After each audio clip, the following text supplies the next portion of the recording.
ay nagbibigay sa atin na makapag-isip ng mga kritikal na pag-iisip.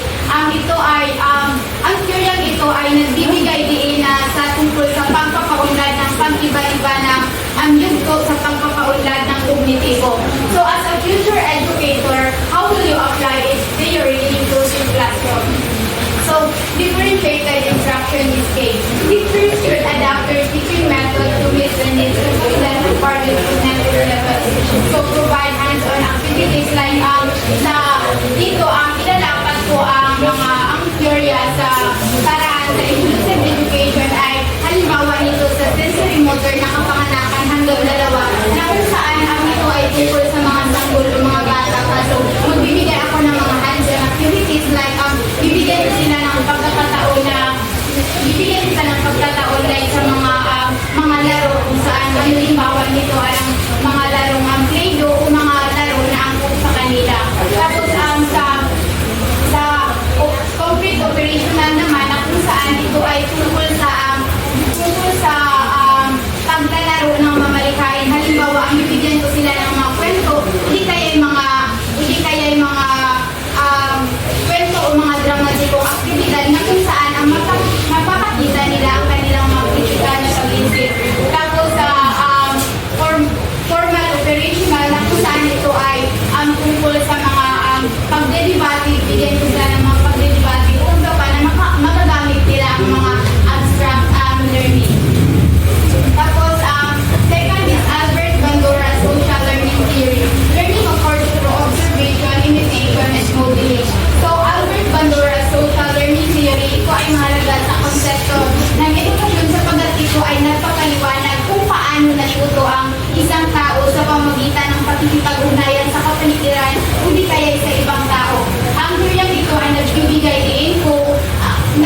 din sa kahalagan ng obserbasyon o di kaya sa paggaya o sa modelo sa proseso ng pagkilos. So, as a future educator, how will you apply theory in your classroom? So, una ay gagamit ako ng field tutoring in collaborative learning strategies. Kasi mahalaga po kasi ito ay tungkol sa pakikipagkomunikasyon. So, kapag tinutulungan natin ang mga estudyante na magtutulungan o di kaya magpakaisa, mapadali sa kanila ang pagmamasid o di kaya pagaya sa isang kilos. So, halimbawa na lamang ay ang mga estudyante may malakas na kasanayan ay maaaring maging modelo sa mga estudyante may mga mahinang kasanayan. Ang tapos, imitation and modeling. So, pag sinasabi natin pagkatuto sa observation, ito yung natuto ang mga tao na sa pagmasid, sa pagkilos, hindi kaya pag-ugali sa mga tao. At pag sinasabi naman natin modeling, ito yung natuto ang mga tao sa pamaraan ng ginagaya nila ang mga tao kanilang gusto, hindi kaya kanilang hinahangaan. Tapos, vicarious reinforcement, ito yung natuto ang mga tao sa paggaya ng pag-ilos sa resulta ng mga estudyante ito. Halimbawa, kapag may kaibigan ako na hinangaan siya ng kanyang guro, hindi kaya pinupuri siya dahil sa kanyang ginawang kabutihan. Ako naman na nagmamasid ay syempre darating ng panahon, gagayahin ko rin ang pag-ilos ng aking kaibigan upang pupurihin din ako ng isang guro. And self-efficacy, pag sinasabi natin self-efficacy, ito naman yung may tiwala ka sa iyong sarili na may kakayanan na magtagumpay. Okay, so lastly, we have Love by Godspeed scaffolding. So, zone of proximal development highlights the importance of providing appropriate support as scaffolding to help students reach their full potential. So, say for example, if a student has a task, they might find it, as some part of it, they might find it easy to do, like they can do it on their own. But also, there are parts that they can find tricky. So, this is where zone of proximal development comes in.